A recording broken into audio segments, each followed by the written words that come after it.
Welcome to That Annuity Show, the podcast that will make you an expert in explaining annuities to your clients. Give us 30 minutes each week and we'll shave hours from your client presentations. Now, here's your host, Paul Tyler.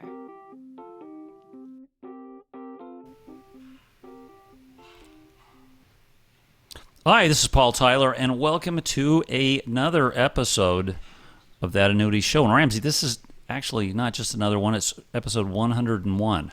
Yeah, just amazing to be have hit the Century Club and like getting started on the next 100.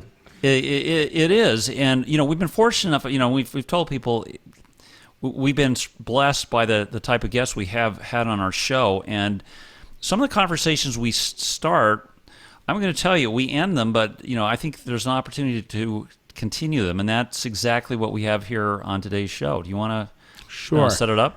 So we're very lucky to have Tamiko Toland, the head of research from CANNEX, rejoining us today. A lot has transpired since the last time that we spoke, and we thought this would be a great opportunity to play catch up. And Tamiko, you've been increasingly active in lots of venues on LinkedIn. You've got your own podcast that you worked on. So there's a number of things we look forward to chatting with you about today. So really, what are some of the things that have really been top of mind for you in the last few months? And let's just dig right in. Sure. Well, there's a lot that I think about, but I'll start with something that we've actually put together that's going to be published. There's a paper that my colleague Branislav Nikolic worked on with the esteemed Michael Finke and David Blanchett, and this is on the competitiveness of SPIAs. So it's going to be published in a journal. In the meantime, we're actually putting together a version. It's not available yet, but it will be soon on our website. It's a little bit more user-friendly, a brief version. Got it. Okay, so can you give us a little bit of insight into some of the things that we can expect? I mean, people talk about SPIAs all the time, and so the competitiveness, I'm curious, competitive SPIAs versus which alternatives, versus bonds, or what are the things that they're being compared to most closely? They're actually compared to each other. So what we're looking at is our own historical data from our service, and looking over time. And so we're tracking individual insurance companies for different demographics, and then we're able to also look at things like the financial security rating and so forth. So it's really fascinating because I think one of the issues that happens is you see a company say, well, this is a good company and they have a really competitive rate. I think there are a lot of FPs or agents out there that develop these relationships with particular companies. But the fact of the matter is that there is no consistency over time. So a company that's competitive today is not necessarily going to be competitive over time. And so the correlation with that actually really deteriorates with time. And the other thing is that companies are not competitive in every single demographic. And so what you'll find is there may be some segment that they're very competitive in general, but then another segment that they're not. And so, we think of a SPIA as a monolithic product. It's like there's one SPIA, and it is one product, but it's quoted for lots of different ages, and those rates may be quite different depending on what's happening for the carrier. Wow. And can that also happen across sort of single versus joint, and I guess all the various permutations of a SPIA? Absolutely.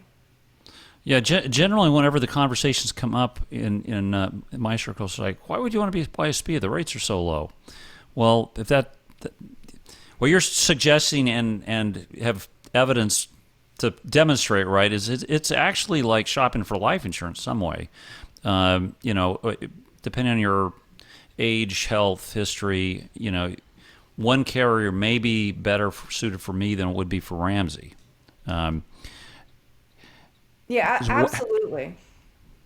So, I think one of the things that this really suggests is that for any distributor, you need to maintain a robust shelf, and then, revisit that periodically to make sure that the carriers are really giving you the right variety of rates that you're expecting.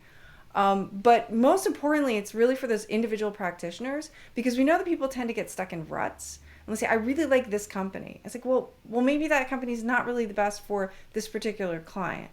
You can't know how competitive those rates are going to be based upon past history. And the things that they move around in ways that are, I think, more obscure than, say, for like an FIA with with a living benefit. Well, you know when those rates change.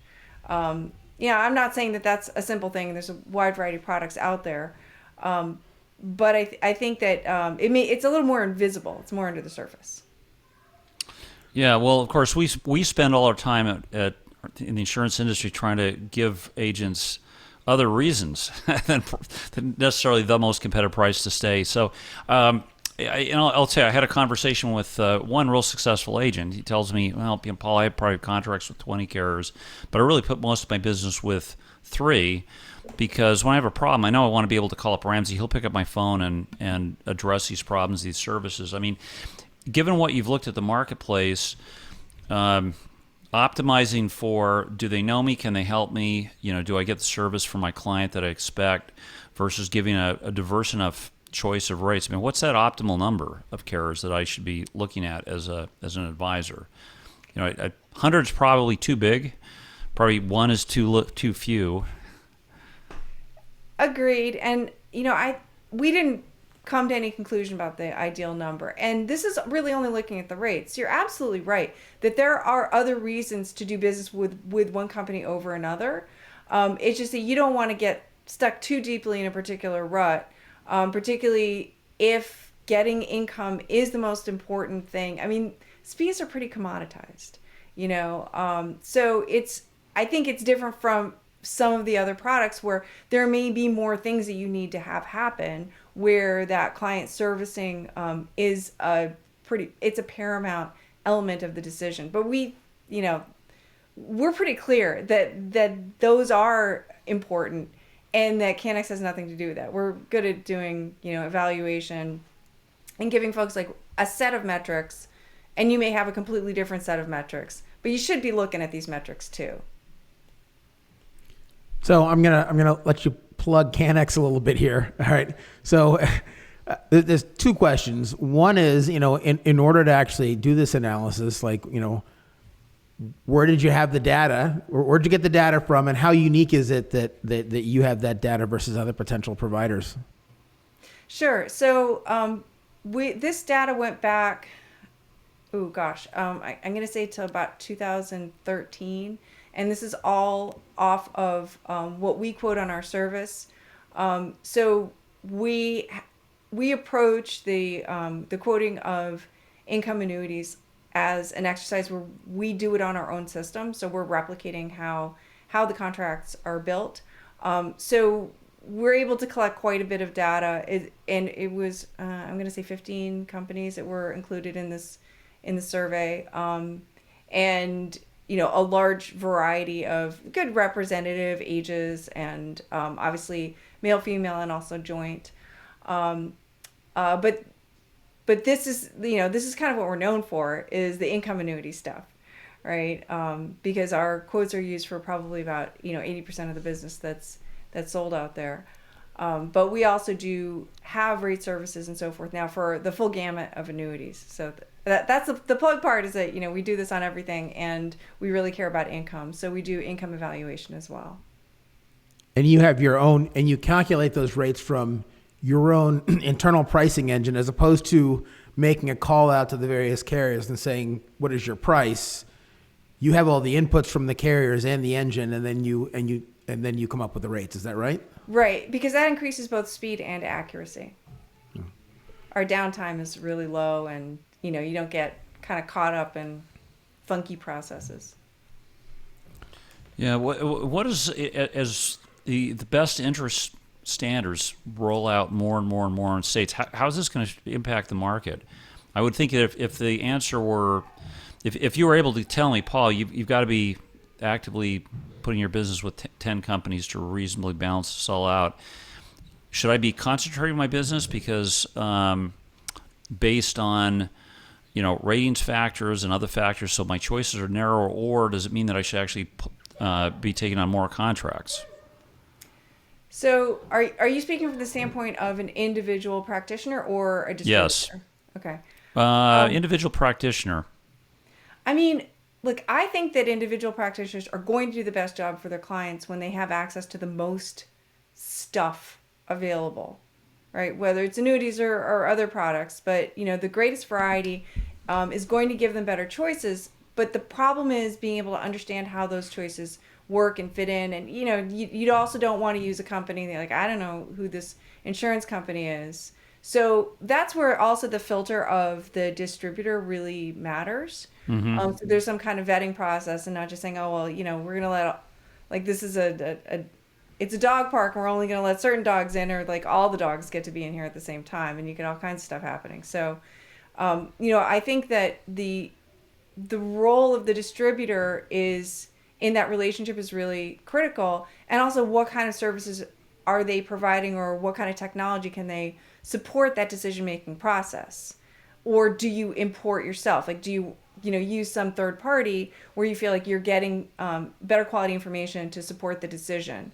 Because that has so much to do with it, is to say, well, I know this is a good decision for my client because of XYZ things, and maybe this wasn't the contract that had the best rate, but I know these things about there are these features available on this particular contract, and I'm very comfortable with this insurance company, like you say, for servicing reasons. So I think it's an amalgam of things for the best interest. It's not always about having the largest number, because the client planning process is not about a single number. It's about this complex of things that you're providing that guidance. Did I answer that? All right. Yes. Yes. Yeah. Okay.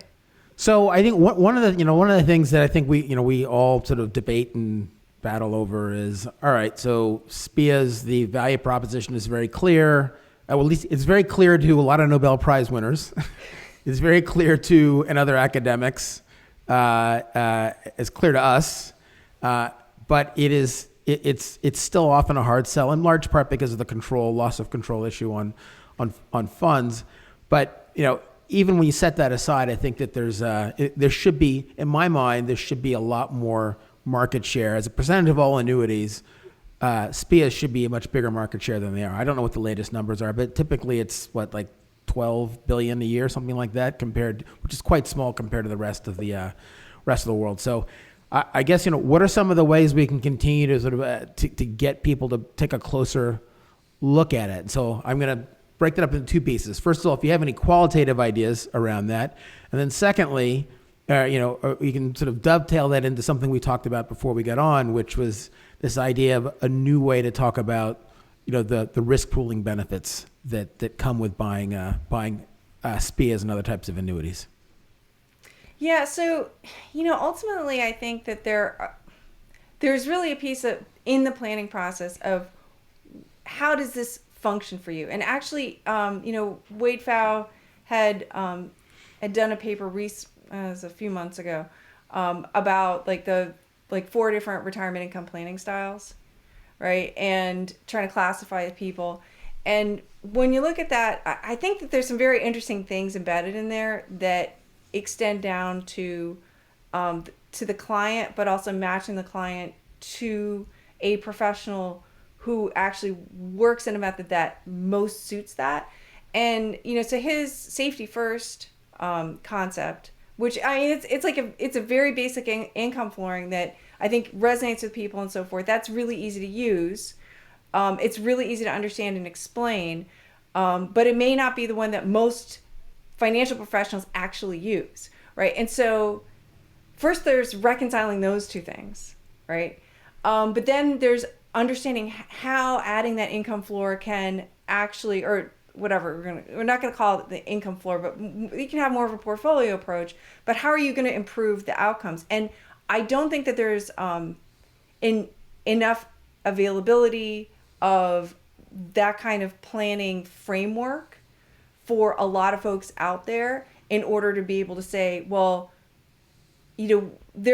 it doesn't matter it's an apple. We bought an apple and we stuck this apple in your plan, and you have a higher probability of a good outcome, right? Like, I think that resonates with the client. They don't really necessarily need to understand that apple, right?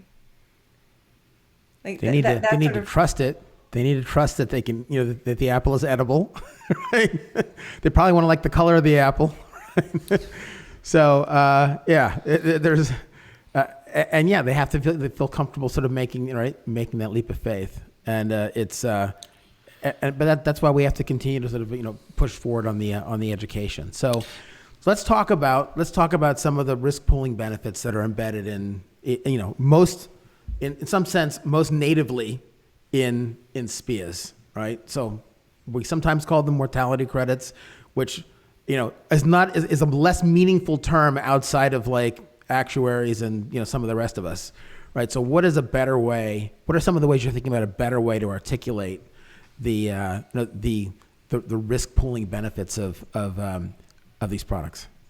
So, it's interesting because you and I have talked about this, and it's very easy to get sucked down into the hole of saying, if people only understood mortality credits, they would understand the pricing of these products and why they are better. And this is central to our explaining engine, right? And the thing is, do people really need to that's kind of a lot of work we're forcing them through, right? And so people get the idea of insurance in general, that you're pulling a bunch of folks together, and that they're all being exposed to certain risk, and then you're just making sure that it all works out. That's the job of the insurance company, that's the job of the actuaries. And I think that just going to the idea of pooling, like, this is a pooled product. Like, I don't think people think it's pooled. Maybe let's go back to that. They think it's a product, right? This is an annuity. It's a product that's being sold to me. And that's what it is. It stands on its own. But promoting the idea that it doesn't stand on its own, that it is actually a whole bunch of people put together, and it's not restricted to a SPIA. Like, it's true of all these products, that you are looking across lots of different people, with different characteristics, and you're figuring out it's always being pulled. Like, and there's certain kind of risk that doesn't pull well, like investment risk doesn't pull well. But, when it comes to these things, just like, why don't we just go there and then stop? Like, why don't we go further than that?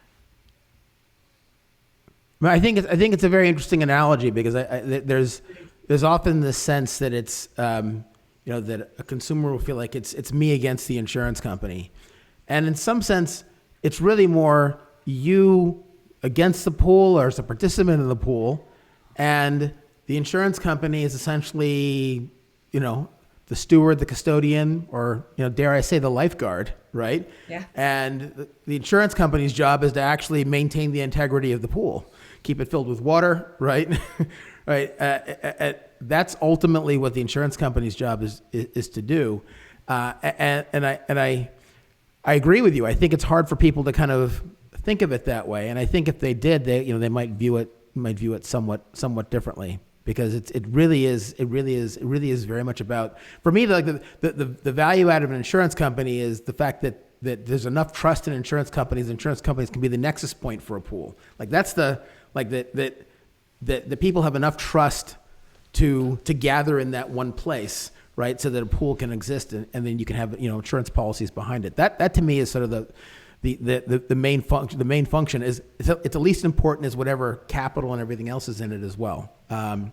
So yeah, the question is, how do we get people? What kind of imagery can we use to get people to that? And I don't know. I think that's maybe something we all need to continue to work on. Maybe well, I right. Well, it's also, I think what, at least to me, in my mind, I think, in Ramsey answered your question, why haven't SPIAs really taken off? And, if I think of sort of an income spectrum, one hand, you've got products that are very liquid, let's say, annuities with, annuities with either free withdrawal features or the ability after surrender period to move to another, versus SPIA, which feels permanent. Like I make this decision, right? Turn it on and it goes, and I'm relinquishing some of the optionality that I might have had with variable annuity or fixed indexed annuity. And Tamiko, it sounds like what you're saying is, don't just sort of just give this, here's this product doesn't do well when it says this is all I have in the shop and this is the one plan that fits you. It works better when you've got, this is like one piece of a broader plan. I don't want to be putting words in your mouth. Is that what you mean by packaging? It is, and it's acutely true of certain products. Like SPIAs, it's true. QLACs, QLAC is, in my mind, is not a product. It's just a piece of something that's much bigger. But I think it's generally true of all annuities. And, in some of our studies in the past, we've actually shown that the investors are much happier with their financial professional when the annuities are sold as part of a plan, right? So it's the plan is critical. So, people don't like the image of the product pusher and the product sale. And that's because, ultimately the thing that's truly valuable to the client is a plan. And a plan lasts for a long time. If, the idea of something being a permanent decision, well, you want it to be permanent. Like, it's for lifetime income. It's not because I just want to buy a certain car. I want this thing to last forever. Like, that's the whole damn point of the thing.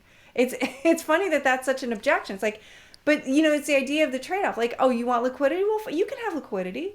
But if you get liquidity, you're giving up something else. And so we're saying, this is the best way of exchanging to get the thing that you want. Is the thing you want income? Well, then that's the thing. It seems kind of ludicrous. So obviously, I don't think the problem's with the product. I think the problem is with the structure and how things are being presented and how things are being monitored. There's like a lot of technical stuff that goes into this, right? Yeah. Well, did both of you see a report? And I'm not sure. I should have looked this up to get the source. But somebody looked at performance of variable annuity over the time versus the market. Did you see this report? Dalbar. Dalbar put that out. Like, yes. We should be, should be dropping this on everybody's doorstep. To your point, Tamiko, I had just this great conversation with somebody I know has been in the industry forever, and he said he was at a party and some attorneys. I think attorneys. I'm an attorney. We can just trash attorneys here, but sure. They were telling him like, how could anybody sell a variable life insurance policy, and how could this ever work? And then he said, okay, well, let me actually do a plan for you. Now, what if I could do a plan for you that did the following, upside with no, and he went through all the features of a variable life insurance policy. He said, would you get that? He said, that sounds great. He said, well, that's this policy. But, Tamiko, we've got rules around what we call them and how we position them. And because what's the answer? I'd love to rename this stuff, Ramsey. I'd love to. Yeah, but I at the end of the day, I agree wholeheartedly with Tamiko's point that it's really about being integrated in the planning discussion. And that's certainly, the discovery I made in the arc of building my own business in this space is that, I quickly realized that the issue isn't just cutting through a lot of the complexity. It is putting the product in the right context. And then and who are the right people to do that? Well, it's financial planners and financial advisors. Well, the next question you ask is, well, how many of them use annuities? And then you realize, well, a lot of them focus a lot more on stocks and bonds. So, you suddenly realize, and then beyond just the sort of philosophical and cultural differences, there are also some differences around, compensation structure. So there are all these sort of impediments that we have to kind of break down to get to sort of the right discussion. But Tamiko, I agree with you 100%. Like I think without anything that involves that much loss of control, without a plan, it's much harder to contextualize. And I think it's a much more robust way to approach the business. Technology, right. Tamiko, how will this change, right? Like plans I remember when I first got in the business, plans were, a big thick book, drop it on somebody. It was won't name the company, but it's a company famous for producing 500-page plans. Now today we've seen a lot of software companies. Yeah. Today, I'm seeing some interesting companies that are actually saying, let's do the plan, but the plan itself is actually technology that's driving the allocation and the build down. I mean, what do you think the next generation plans will look like? Is it a written plan? Is it a software service platform? I mean, people like to hold papers. You can always print something out. But to your point, though, technology-driven planning is the future. And frankly, this is one of those areas where I think that the pandemic has been kind of useful because everybody's so used to the yellow pad planning, right? At the kitchen table, this is the classic. But, now folks are having to adapt to different methods, both financial planners and the clients, and I think the clients are probably more competent when it comes to that than we had given them credit for, right? So yeah, I think that the technology is crucial for that planning process, and then for product selection, and then ultimately, as much as we can go paperless, that's better for everybody. And then also monitoring. I mean, I feel like that's also something that we don't really talk about very much, and which is really kind of weird because this industry has really leaned hard into this idea of optionality.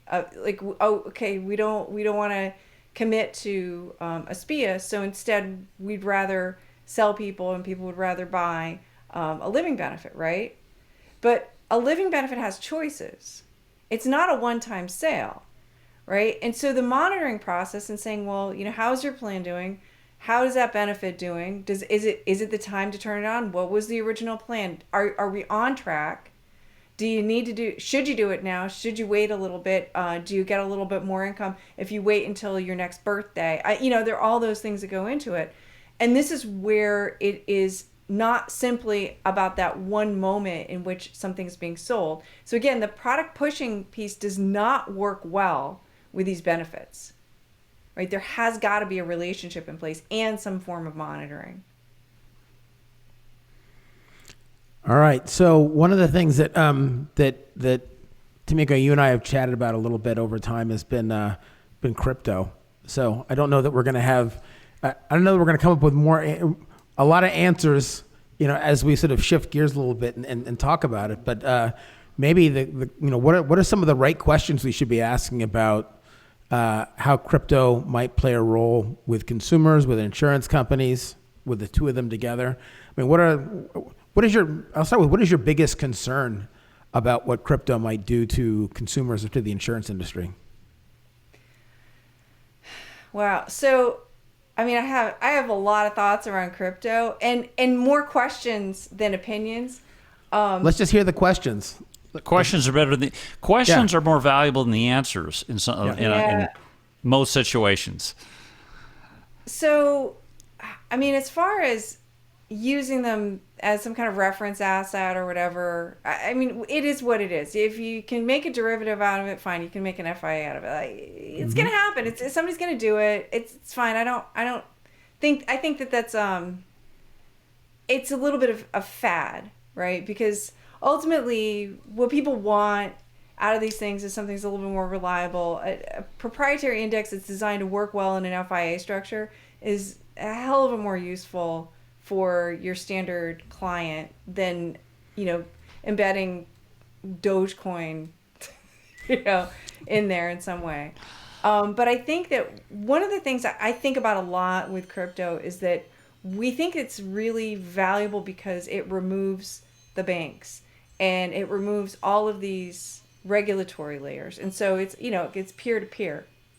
By the way, is it peer-to-peer? Because there's actually an interstitial layer, which is the exchange, right? There has to be some kind of exchange in the middle, and then there's how it gets stored, and individual people have to make a choice about how those things get stored, right? And then they're exposed to risk if it's if it's a hot wallet or a cold wallet, it can get hacked, The exchanges get hacked all the time. There's some risk. And do people understand the risk that they're assuming, that there are a lot of choices they have to make, like about the security of their funds? So again, like I'm not going into like fundamentals of crypto. I'm just saying just sort of some of the mechanical pieces around this. They're assuming responsibility that I don't know that people realize that they're truly assuming. Like, I don't know that they get the choices that they're having to make. And when I think about that in terms of insurance products, like it is literally the opposite. There's so much bubble wrap that's around these products. And if you think of it from the mindset of crypto, you say, oh, well, who wants bubble wrap? That's just very wasteful. Right? Because we don't need that. We want to strip that out peer to peer. We just want, one, person A and person B, and then, we're just doing this transaction, and, but that's insurance is it's about a long-term relationship. It's about assurances that require all of that packaging in order to protect the underlying product, right? And that's the thing that somebody's buying. So they're not just buying like the little nugget that's inside, which is the annuity, but they're also buying this protective layer of like, regulatory oversight, the, financial security ratings, and that's not as the simplest thing, actually. There's a lot of information that gets exchanged. So, I mean, I think that there's truly a value to that, but we're afraid of talking about the value of it because we're so obsessed with the idea of stripping away all that bubble wrap. Because that's what we talk about in other realms. But I think that that's actually a large part of the value to people. We just should be comfortable talking about that. Yeah, I think I kind of separate in my head the currency from blockchain. I think both of them have very different promises. Like, blockchain is very interesting in terms of like what types of products does this enable. Like, you want to have a tontine, guess what? Use a blockchain. This thing could watch the death, the master death claim file, right? Query that once a day. Is Paul dead? No. Is Ramsey dead? Is Tamiko dead? No. Do not pay out. It could be the building blocks of new funeral societies again. Could. Why? Because we have insurance companies that, at Ramsey, to your point, actually do efficiently create pools in some of these markets. So it's got to be like a market that's not served.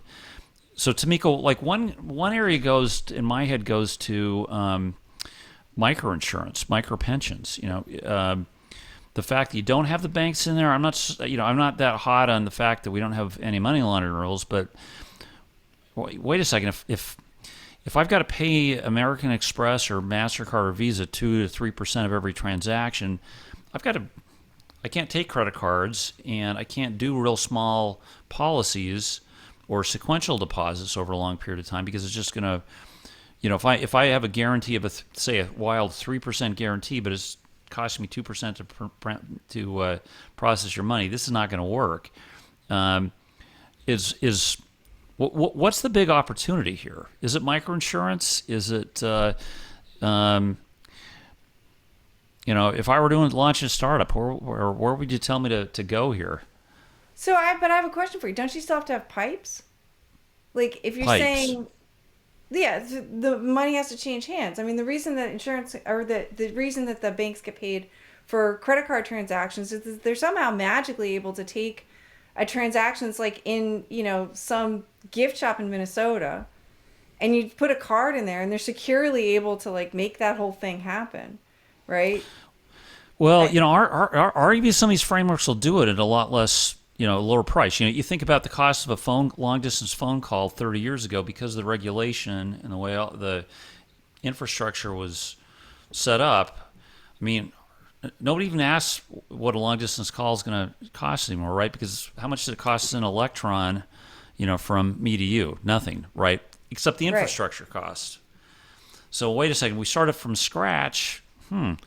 What if every time you went to the grocery store, a nickel goes into your annuity, right? We can afford to do that today with our admin platforms and how we take money. Now, is there a need for that? Would people like to build a little pension, starting at age 20? Could you sell it to them, right? And does this currency, create efficiencies that you wouldn't have with today's dollars or yen or pounds that we're transacting with? Yeah. But to my point, still, like some of this, I just wonder, like how the things are connected and what the security on that is, because cybersecurity is it's a very real risk, right? Oh yeah. And so, what does that look like? And I don't know, because you're talking about also applying like more of a blockchain concept, which, yeah, obviously I think that there are uses. I don't understand what they are, but I'm sure that they're there. But like with crypto, like if there's a mistake with a transaction, they can't be undone. It goes one way, right? It's done. And then it can be stolen. You're done. Yeah, it can be stolen. It can be lost, right? I mean, when you think about that, it's like, I think that might be problematic. I feel like it could be for insurance products. Well, listen, quantum computing, right? That advances a little bit. It will crack every single code that's built today, or encryption standards. So, yeah, it's temporal, and we're dealing with talking about promises and liabilities are held over 30 years. What's Bitcoin going to be worth? Forget about 30 years ago. What's it going to be worth tomorrow? So I think there's some issues where until you have somebody who's willing to say, oh, I'm the central bank for Bitcoin. I think it's tough to use Bitcoin or Dogecoin or any of these currencies as long-term assets to back long-term liabilities. Ramsey, what are your thoughts here? I have the view that that it is an area about which I have sort of surface level knowledge, notwithstanding having done a lot of homework, although 2 or 3 years ago.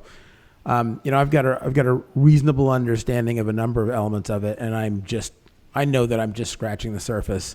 I will say this: I think that there are going to be projects that succeed. There are going to be projects that fail, and in the end, I think that a new truth will emerge. Right? So, being the person that figures out which coin will work or which process is going to work better, that's sort of like picking the right active manager, right? It's very difficult. Right?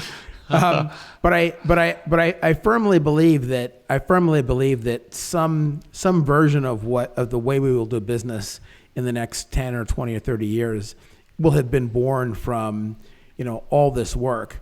And so for me, then the question becomes one of, all right, well, if you're an insurance company, well, what are the different ways you can participate in that, or at least follow along, right? And one way is, never mind products, you might decide to put some on your balance sheet. So Mass Mutual did that. Mass Mutual bought $100 million worth of Bitcoin, and so have some other carriers. So I think that if you have your sleeves rolled up and you're engaged, you are more likely to discover when and where there's actually something to do with that, with this new technology than not. So it's something I'm going to continue to focus on. As I said, I'm scratching the surface, but I think that it's in all of our best interest to pay attention to what's going on and follow it and be engaged. I agree. Now, Tamiko, obviously you're sort of ground zero for SPIAs. A lot of interesting consolidation taking place in some of the other sectors. The VA blocks being bought, sold, put into runoff. I've seen some interesting startups. What are the dynamics within the SPIA sector? Is it becoming more competitive? Is it same trends we're seeing in other sectors taking place here? I mean, it's just sort of chugging along the way it always does. Fortunately, interest rates have come up a little bit. Yes, thankfully. Yeah, thankfully.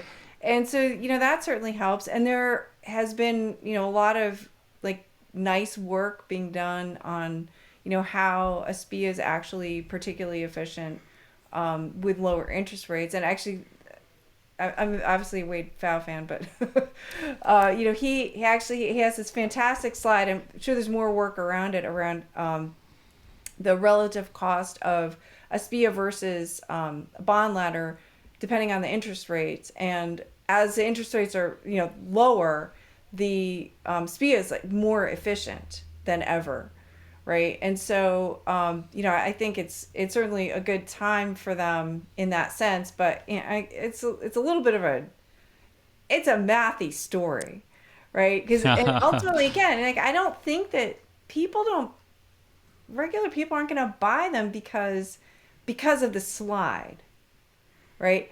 Regular people are going to buy them because they need the income, because they had to retire, because they lost their job, and they're like, I don't, it's a good time for me to retire, and I want to start some income, but I'm going to delay my Social Security, and so let's just get this thing started.